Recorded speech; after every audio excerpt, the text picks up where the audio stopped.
Assalamualaikum warahmatullahi wabarakatuh. Hai anak-anakku kelas 1, jumpa lagi dengan Pak Mus ya di Mapal Al-Islam. Sebelumnya bagaimana kabar kalian? Mudah-mudahan kabar kalian semuanya sehat ya dan dalam perlindungan Allah Subhanahu wa taala. Amin.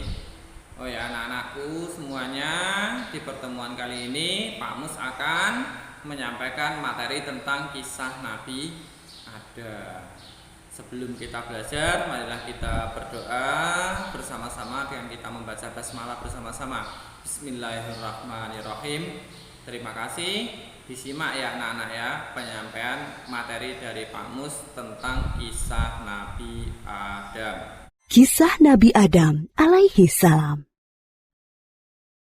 Setelah Allah menciptakan alam raya dan menyempurnakannya, bumi telah menjadi hijau, dipenuhi hutan belantara, lautan membentang, danau-danau dan sungai-sungai yang panjang, hewan-hewan pun telah berkembang biak di dalamnya. Sementara itu di surga, Allah mengumpulkan para malaikat dan berfirman, "Sesungguhnya aku hendak menjadikan khalifah di muka bumi."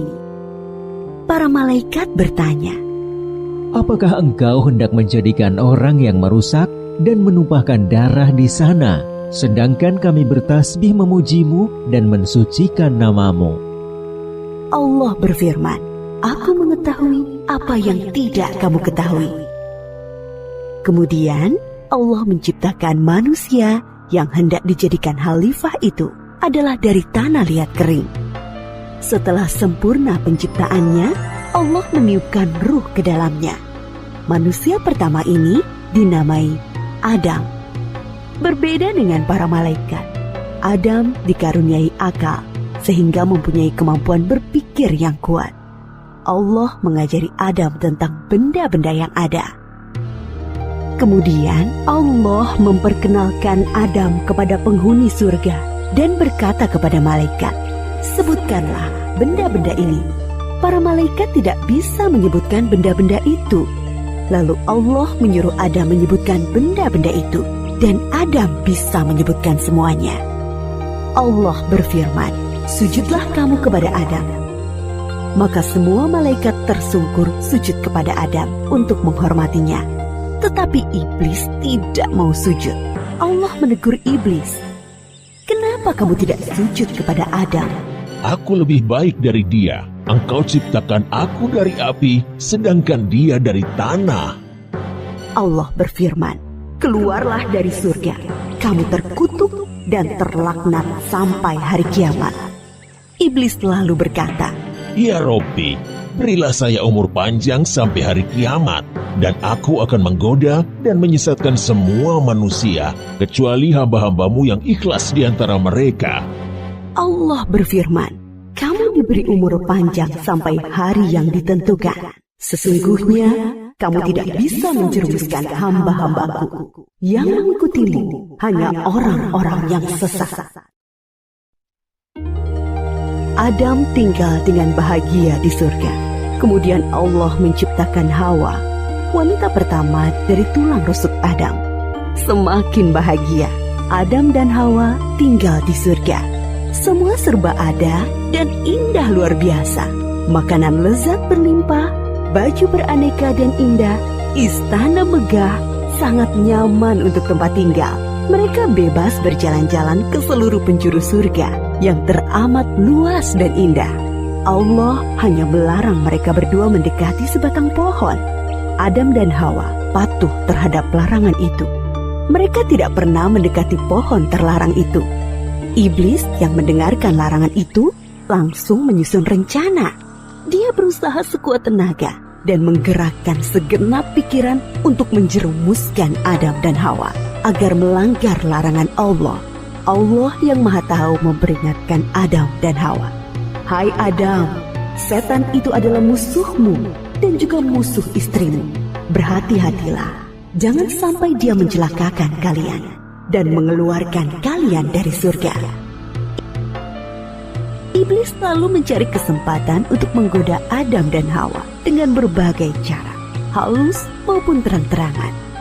Dia berusaha agar mereka berdua melanggar larangan Allah, mendekati pohon terlarang.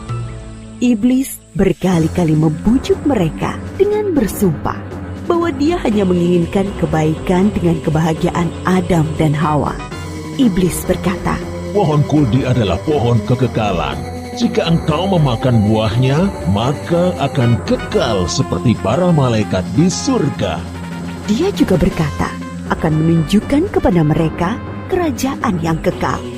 Begitu gigihnya iblis membisikkan rayuan-rayuannya. Akhirnya Adam dan Hawa tergoda untuk memakan buah dari pohon terlarang itu. Begitu mereka mencicipi buah itu, hilanglah baju indah yang mereka kenakan. Mereka sangat malu dan seketika takut kepada Allah. Mereka menutupi tubuh mereka dengan daun-daun surga. Allah menegur mereka, bukankah sudah kularang kalian mendekati pohon itu? Dan bukankah sudah kuperingatkan kalian, setan adalah musuh kalian? Adam dan Hawa sangat menyesal dan ingin agar Allah memaafkan mereka dan memberi rahmat kepada mereka lagi. Kemudian Allah mengajari mereka doa untuk memohon ampunan. Rabbana zalamna anfusana wa illam taghfir lana wa tarhamna lanakunanna minal khasirin. Ya Allah, kami telah menganiaya diri kami sendiri, dan jika Engkau tidak mengampuni kami dan merahmati kami, pastilah kami menjadi orang-orang yang rugi. Kemudian Allah menerima taubat Adam yang sungguh-sungguh dengan memberi ampunan, tetapi tetaplah keputusannya. Turunlah kamu semuanya ke bumi, sebagian kalian akan saling bermusuhan. Di bumilah tempat tinggal kalian. Maka turunlah Adam dan Hawa ke bumi meninggalkan segala kesenangan dan keindahan surga. Mulai saat itu, mereka mulai mengupayakan makanan, pakaian, dan rumah dengan tangan mereka sendiri. Ketika Adam dan Hawa diturunkan ke bumi, mereka ditempatkan terpisah. Setelah bertahun-tahun saling mencari, akhirnya mereka bertemu di Padang Arafah, di Jabal Rahmah.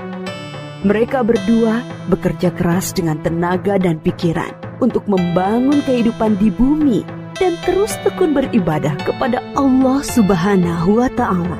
Memang di bumilah penugasan Adam sebagai khalifah. Adam dan Hawa dikaruniai 20 pasang anak kembar, masing-masing pria dan wanita. Sejak saat itu, manusia terus berkembang di bumi dengan mengemban tugas sebagai khalifah atau pengatur alam raya. Kisah Nabi Adam ini mengingatkan kita bahwa iblis dan setan-setan pengikutnya akan terus gigih berusaha agar sebanyak-banyaknya manusia menjadi sesat dan masuk neraka bersama mereka kelak. Namun jangan takut, godaan iblis dan pasukannya tidak mempan terhadap orang-orang yang ikhlas berserah diri kepada Allah.